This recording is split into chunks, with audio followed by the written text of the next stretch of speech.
দেশে ফিরলেন সাবেক ডাক ও টেলিযোগাযোগ মন্ত্রী লতিফ সিদ্দিকী।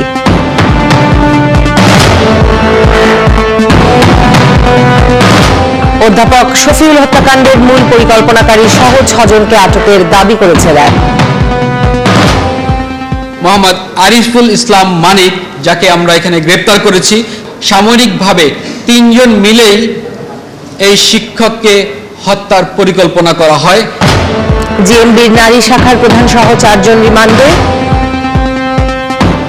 তার স্বামীর সাথে ওখানে অবস্থান করছিল এবং শিমুলিয়া মাদ্রাসায় যে 3 জন প্রশিক্ষণ দিত তার ভিতরে একজন ছিল ফাতেমা। চট্টগ্রামে জঙ্গি সন্দেহে বিদেশি সহ গ্রেফতার 5।